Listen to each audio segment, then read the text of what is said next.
Muy bien, hermanos, pues contento como siempre de poder compartir ahora este tiempo con vosotros.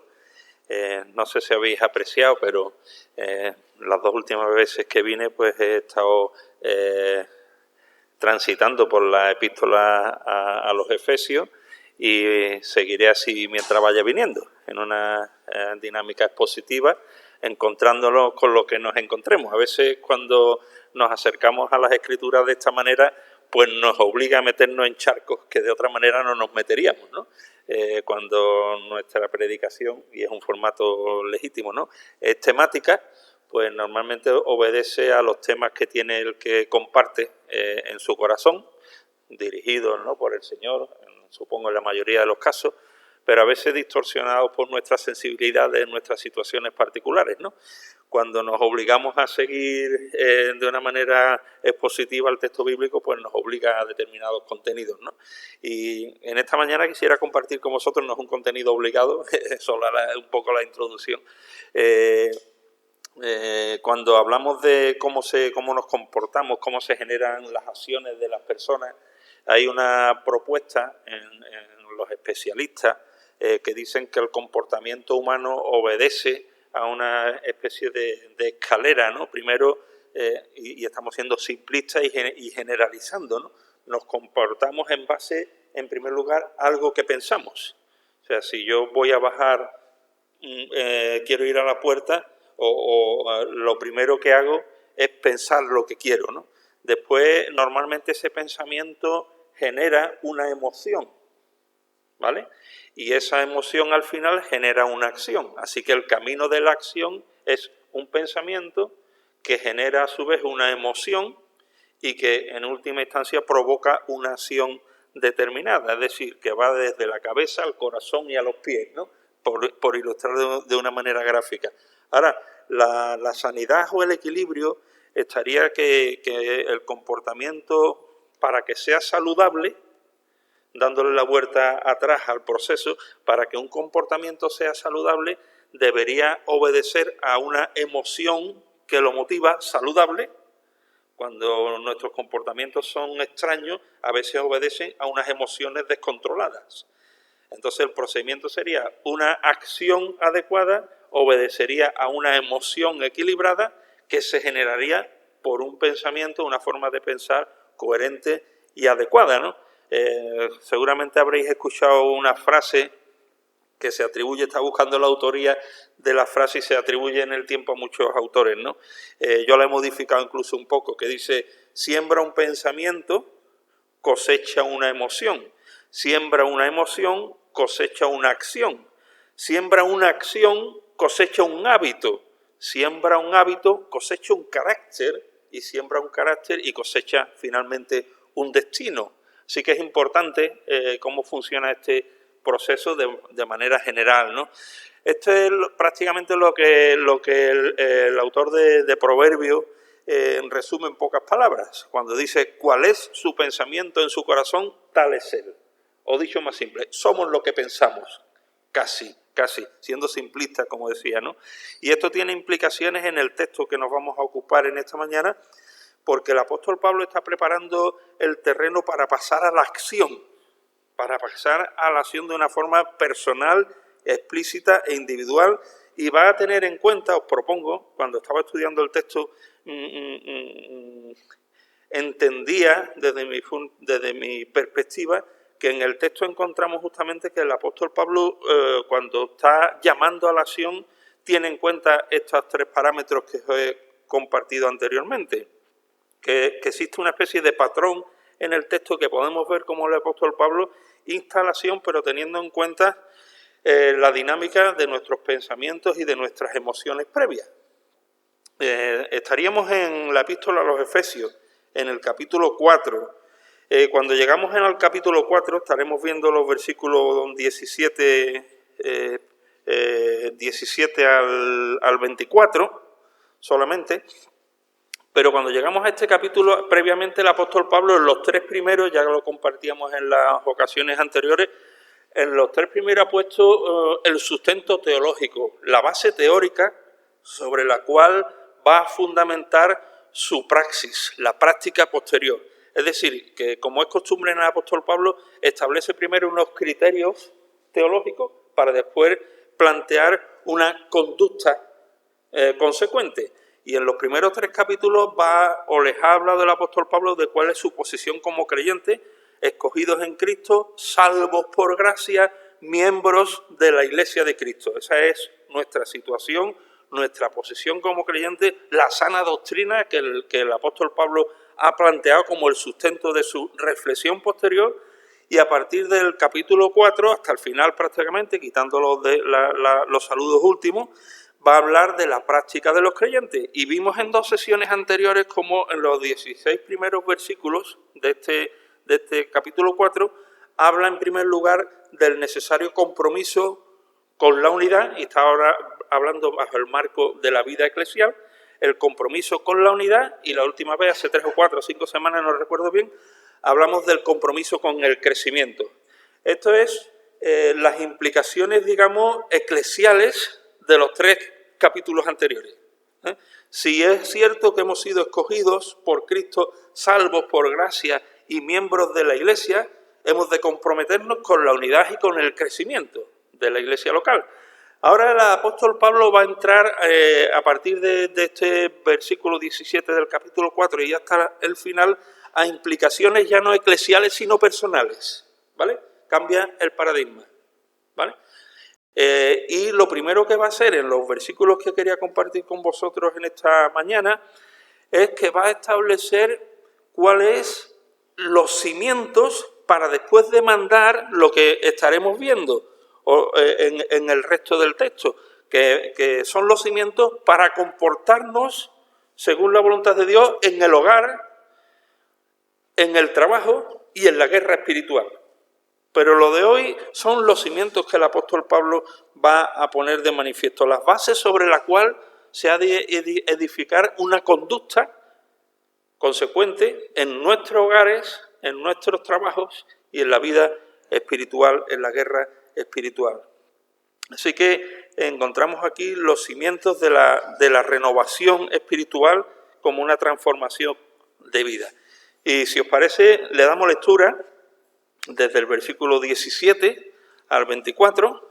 Yo os voy a leer en la versión de 2020. Dice, así que, es decir, en consecuencia de lo anterior, os digo y os pido en el Señor que ya no viváis como los gentiles, que viven de acuerdo a su mente vacía, con el entendimiento entenebrecido, ajenos a la vida de Dios, por su ignorancia y por la dureza de su corazón.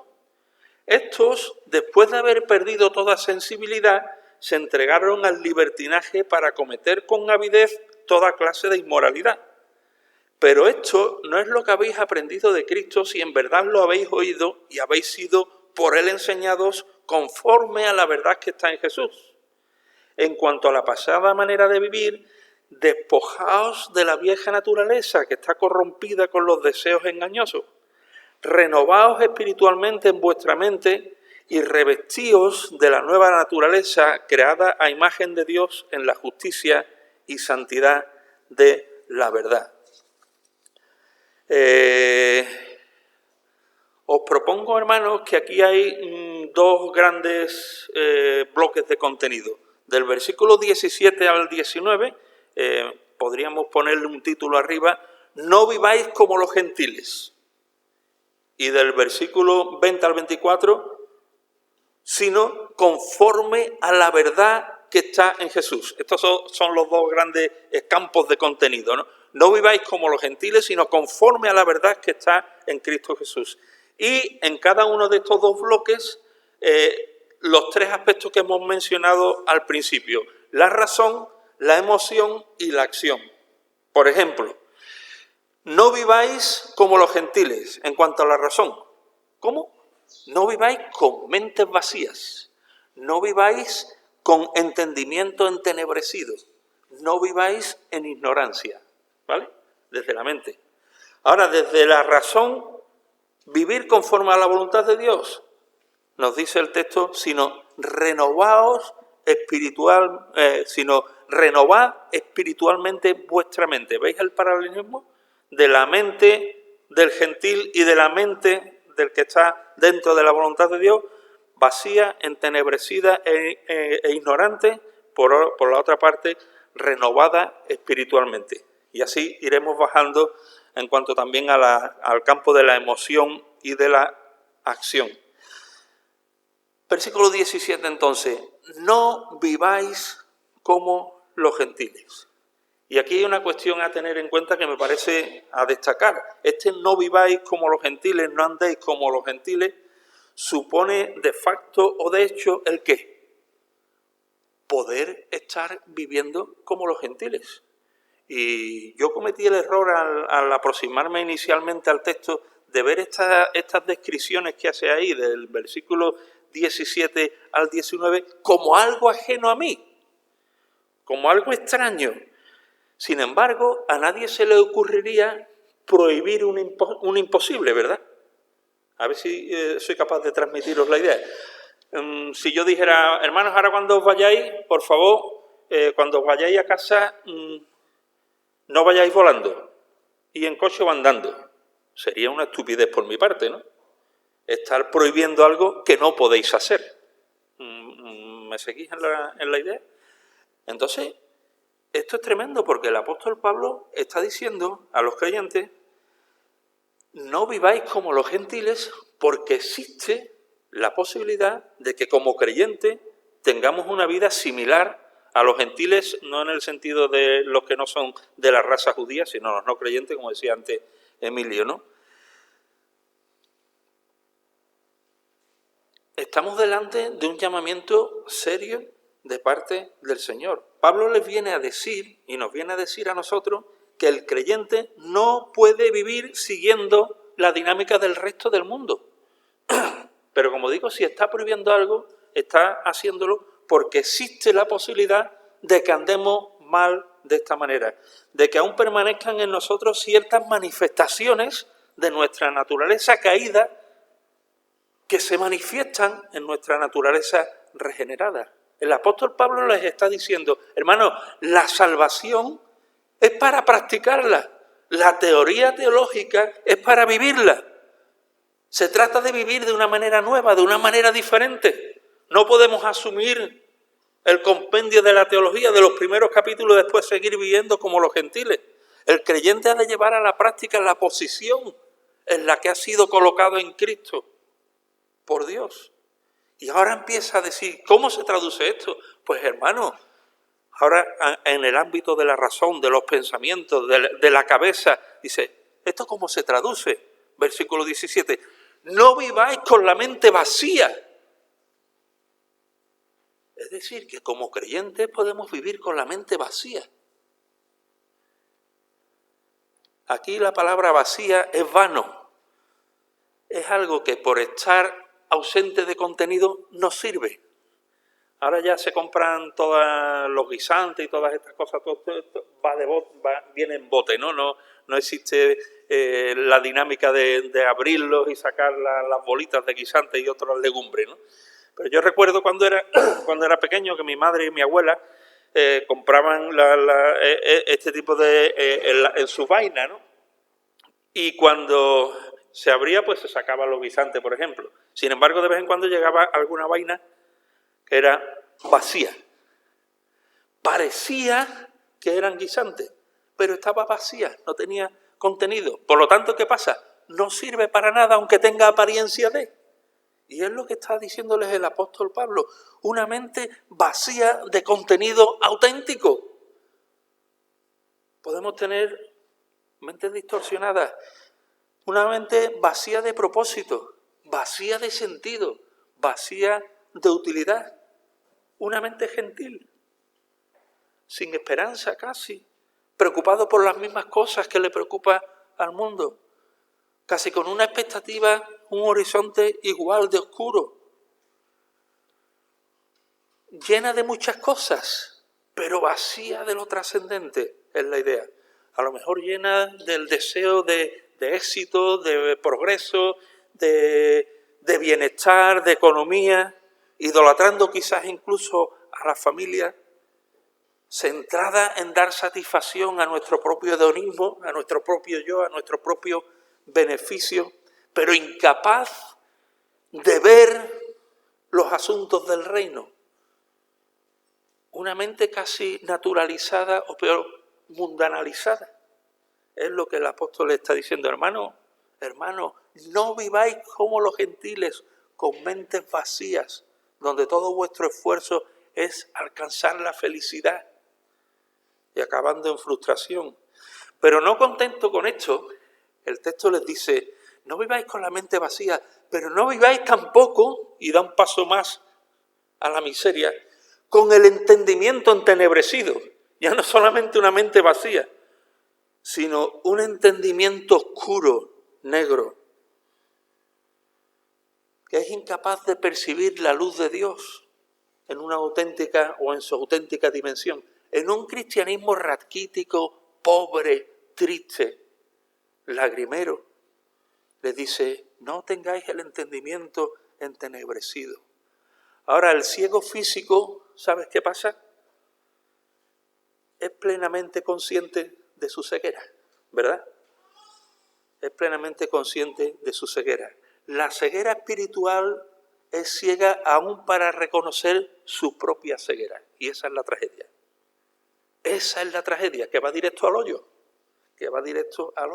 Se debate en la profundidad de tinieblas sin tomar conciencia de su oscuridad. Y algunos estaréis diciendo, ¿qué está diciendo este tan raro? ¿Hay creyentes así? Hay creyentes que podemos vivir periodos de nuestra vida en esta situación de oscuridad. No viváis con la mente vacía, no viváis con el entendimiento entenebrecido, pero sigue diciendo, no viváis en ignorancia. Y veis que estas tres cosas tienen que ver aquí. No necesariamente implica un sentimiento ni una acción. Está todo en nuestra actividad pensante, en nuestra zona gris. Y les dice, no viváis en ignorancia. Pero es curioso que el texto, cuando dice aquí ignorancia, sería literalmente ignorancia obstinada. Es decir, que aquel que tiene la mente vacía en sus asuntos, que llega a tener un entendimiento entenebrecido, llega a ser un ignorante obstinado con pleno conocimiento de causa. Ya no quiere entender a nadie, no quiere comprender, no entiende claramente. Habita en la confusión. No sé si has vivido esta experiencia en tus propias carnes o la has vivido en tu relación con otros. Pero es muy claro verlo en nuestra relación con otros. Hermanos que empiezan a tambalear, que empiezan a tener la mente vacía, que ves tú que tienen el entendimiento entenebrecido, que hablas con ellos y parece que hablas con la pared, que no entienden ya nada, que habitan en una confusión, que marchan al mundo, que quizás sí, hace poco en nuestra iglesia han vuelto algunos después de 25 o 30 años de habitar en las tinieblas, en la ignorancia, en el vacío. Dice el texto que como consecuencia de todo andan ajenos a la vida de Dios. Y os planteo, creyentes que andamos ajenos a la vida de Dios, como los gentiles, como los no creyentes. Dios y la vida de Dios acaba resultándoles algo extraño, viviendo al margen en una especie de alienación espiritual. Y esta realidad describe la realidad de estar viviendo en un estado que podríamos decir gentil. Y Dios va a intervenir ahí. El apóstol les está diciendo, no viváis con la mente vacía, no viváis con el entendimiento entenebrecido, no viváis en la ignorancia que os mantiene ajenos a la luz de Dios. ¿Por qué? Porque cuando llegamos a este estado de decadencia o de miseria o de oscuridad, empiezan a afectarse otras áreas de nuestra vida. Trasciende de lo meramente mental al corazón, al ámbito emocional. Y nos dice el versículo 18 que entonces aparece ¿qué? La dureza de corazón. Dureza de corazón. La parte mental está alimentando la parte emocional y el corazón empieza a endurecerse. Esa ceguera espiritual inicial está contribuyendo ahora a la pérdida de sensibilidad absoluta ante Dios y el prójimo. Es curioso que esta palabra dureza de corazón, la palabra dureza tiene 3 acepciones en el ámbito de la medicina. Esta palabra dureza se utiliza como referencia a los ojos cuando se cubren con una catarata, pero la imagen es como si fuese una catarata de mármol. O sea, no una catarata que te operan y sigue tirando para adelante, sino que ahí la dureza de corazón es como si tuvieses una catarata de mármol emocional. También se utiliza para identificar al callo ese que se produce cuando tienes una lesión ósea y cuando se unen las 2 piezas rotas y se crea un callo alrededor. Esta es también la palabra que se utiliza, la dureza de corazón, o cuando se te calcifica una articulación y cada vez la puedes mover menos, hasta que acaba inmóvil. Dureza de corazón. Y esta es una de las consecuencias más horribles del pecado. El efecto petrificador del pecado, hacerse de piedra, es cuando dejamos de mirar el pecado con horror. Es cuando antes pecábamos y el corazón se nos llenaba, por ejemplo, de remordimiento, ¿verdad? Caías en pecado, entraba remordimiento, el remordimiento te llevaba al arrepentimiento, el arrepentimiento te llevaba a la restauración. Pero con el corazón petrificado acabamos perdiendo sensibilidad ante el pecado. Lo que antes nos parecía una ofensa a Dios, ahora empezamos a gestionarlo de una manera diferente. Desaparece el sentimiento de vergüenza, desaparece el remordimiento. La conciencia se cauteriza y deja de sentir. Y toma el control el deseo ingobernable de satisfacer nuestros propios deseos por encima de la voluntad de Dios. Es lo que dice el versículo 19. Han perdido toda sensibilidad. ¿Veis? Todo empieza aquí en la cabeza, pero va endureciendo el pecado y acaba afectando a la percepción de la sensibilidad. Es sinónimo de la palabra que decía antes, conciencia cauterizada. En este estado ya nada les redarguye de pecado. O nos redarguye de pecado. Y hermanos, otra vez paréntesis, para reseteo. Está hablando a creyentes. No está hablando a creyentes, está hablando a nosotros. Porque a veces decimos creyentes y echamos para afuera, ¿no? Está hablando para nosotros.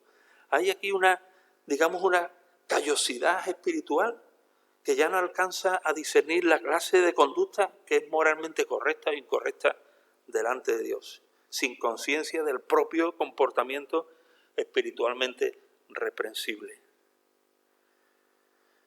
Insensible a la voz de Dios y a su verdad. A mí me ha pasado en mis propias carnes y lo he podido ver en otros. La palabra de Dios dirá lo que diga, pero yo hago lo que me da la gana. Ahora, hemos visto esto desde el punto de vista de la mente vacía, el entendimiento entenebrecido, la ignorancia que han producido dureza de corazón y pérdida de sensibilidad. ¿Y en qué estado nos encontramos así? Entendimiento entenebrecido y corazón endurecido. Dispuestos a hacer lo que sea. Dice el versículo 19 que llegaron a la acción, se entregaron al libertinaje. Hasta ahora todo estaba en el ámbito de lo personal, de lo privado, de lo íntimo, de lo mental, de lo emocional, pero ahora ha explotado, ha explotado. ¿Y cómo ha explotado? Se entregaron al libertinaje. Este sustantivo significa desenfreno, impudicia, es decir, se entregan a la búsqueda de la propia satisfacción ajena a la voluntad de Dios. Ya es como el dique que ha reventado, ¿vale?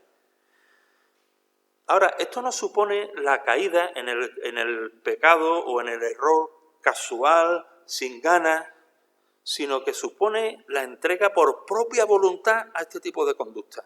Todos los pensamientos ya buscando siempre la oportunidad de llevar a cabo actos que satisfagan los deseos de mi mente y de mis emociones, ajenos a la voluntad de Dios. Dice el versículo 19 también, que se entregaron al libertinaje y a toda clase de inmoralidad. Y lo hicieron, dice el texto bíblico, con avidez. Es decir, con avaricia, con ansia. Es la idea de una actuación pecaminosa ya sin freno, desenfrenado. ¿Y qué ocurre entonces? Pues que Dios entrega al pecador a las consecuencias de su pecado.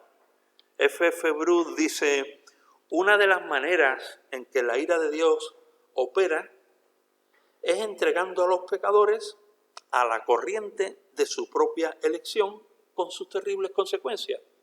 A veces decimos, ¡ay, que Dios es que hay que ver! No. Normalmente el Señor nos disciplina o manifiesta su ira dejándonos ir a cegar lo que estamos sembrando. Otro autor dice, esto es a la vez una elección culpable de los hombres y un acto judicial de parte de Dios. Ahora esta es la imagen dramática de lo que el apóstol está intentando librar a los suyos cuando les dice, no viváis como los gentiles. ¿Cuál es la contraprestación?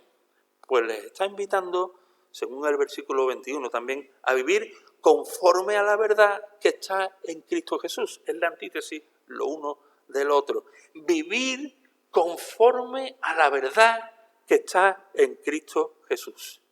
Y os propongo que utilice este mismo recorrido, como decía al principio, afectando en primer lugar a nuestra razón, a nuestra cabeza, a nuestros pensamientos, a nuestra actividad cerebral, ¿no?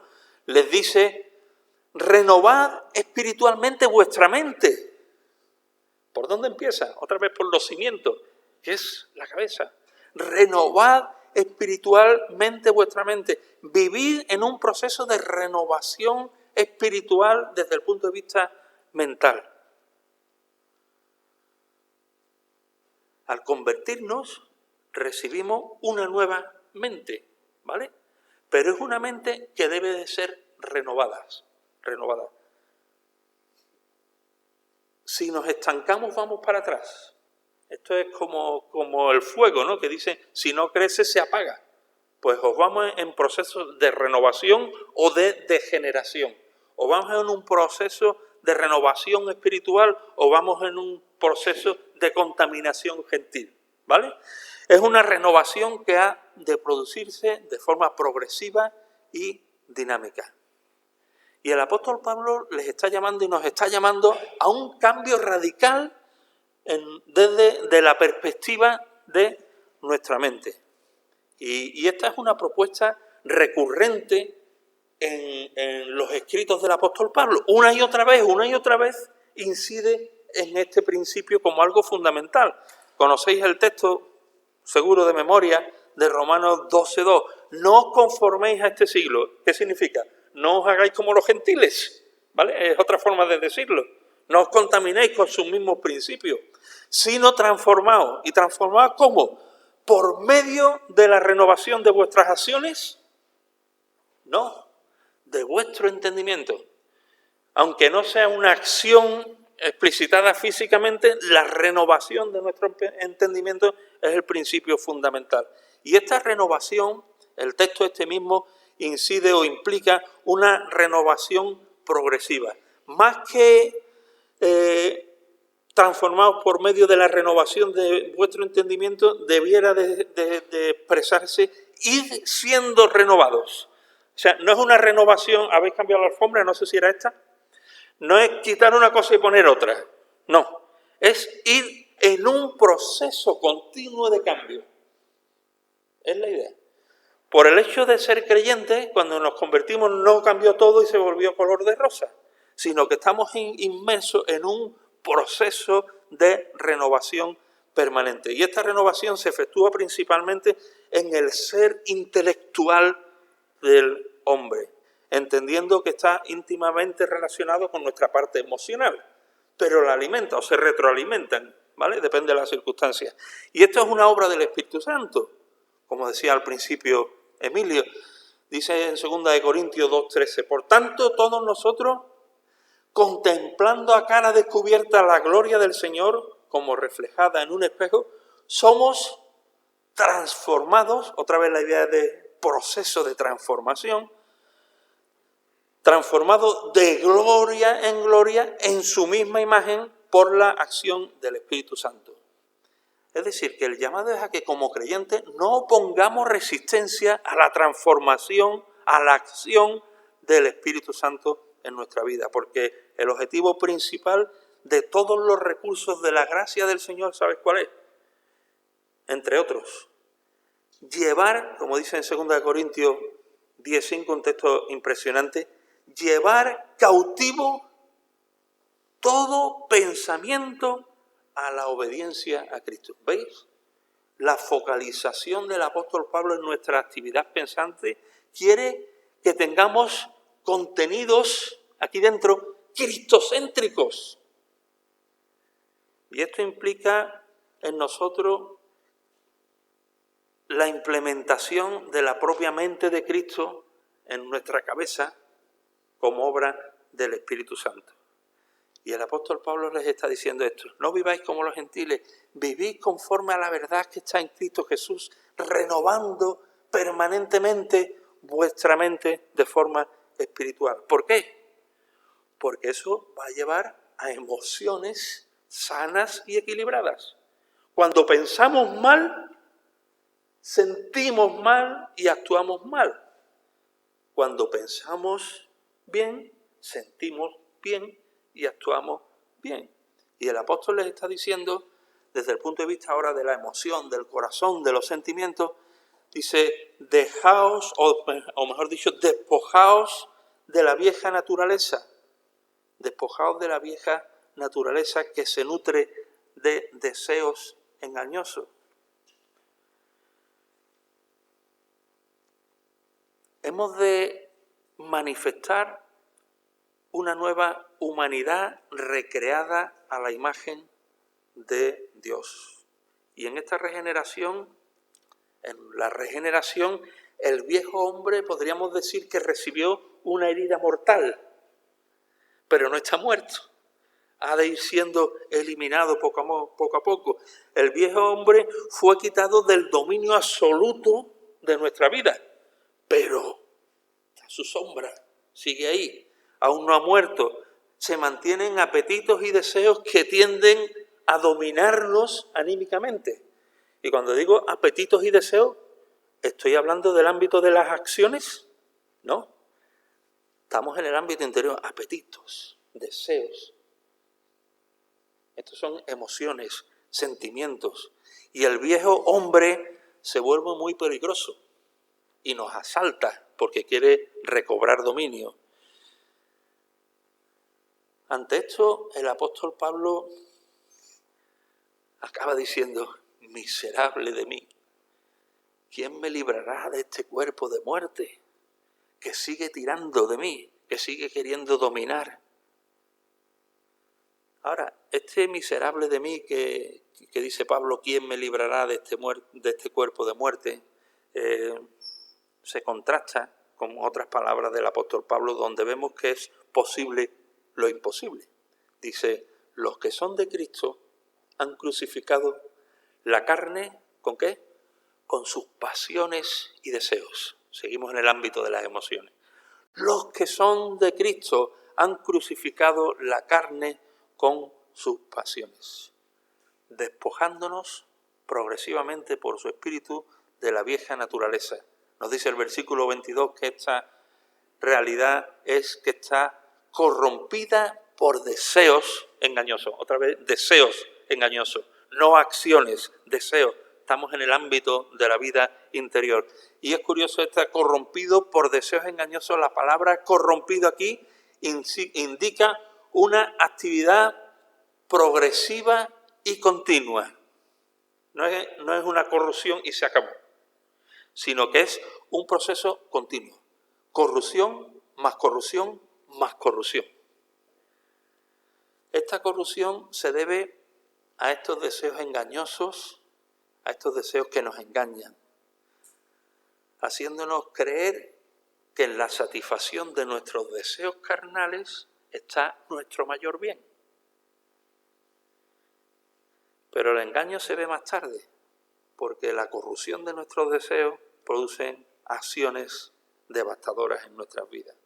Sin embargo, el apóstol Pablo está llamándonos a vivir despojándonos a la manera de Cristo, despojándonos de estos deseos de nuestra vieja naturaleza. Y en última instancia, hablando ya del ámbito de la acción, hemos visto, no viváis como los gentiles desde el punto de vista de dar rienda suelta a nuestros pensamientos, a una mente vacía, entenebrecida e ignorante, a deseos que parten de corazones duros y que han perdido la sensibilidad. Por contra, se nos invita a la renovación espiritual, despojándonos de la vieja naturaleza que está corrompida con los deseos, para finalmente, nos dice el texto, seamos revestidos de la nueva naturaleza. Es decir, que mientras nos vamos despojando del viejo hombre con todos sus deseos, al unísono, como compartía Emilio al principio, nos vamos revistiendo del nuevo. Es decir, que se espera del creyente que exhiba la semejanza progresiva a Cristo. Tú y yo, en ese proceso de renovación, cimentados en esta realidad, cada vez más tenemos que ser transformados a la imagen de Cristo. Desde el punto de vista de nuestra actividad pensante, lo que llegan a nuestros pensamientos, desde el punto de vista de nuestras emociones transformadas, controladas, guiadas por el Espíritu Santo que nos habita y manifestado en la realidad de acciones que honran su nombre.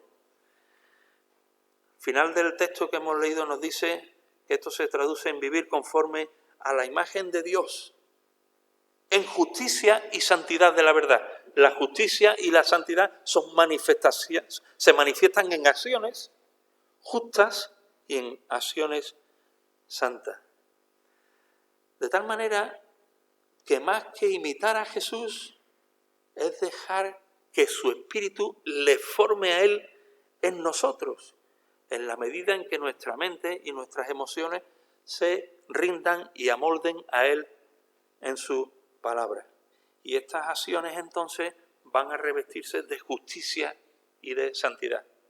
¿Quieres vivir manifestando la imagen de Dios, viviendo en justicia y santidad? No te esfuerces, no puedes.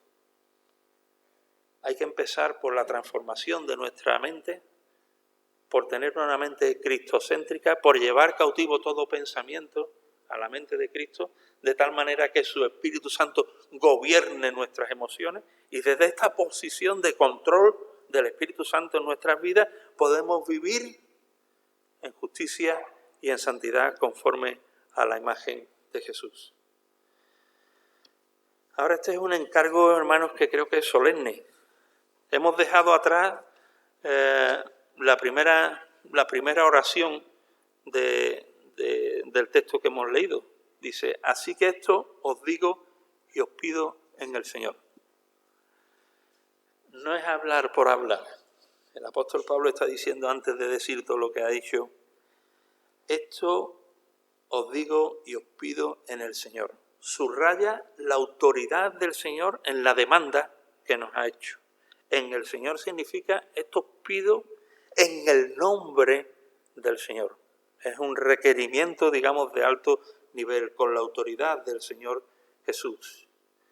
La Biblia de las Américas hace énfasis en esto y dice, esto digo pues y afirmo juntamente con el Señor, para que quede constancia, la autoridad y la cabeza del cuerpo.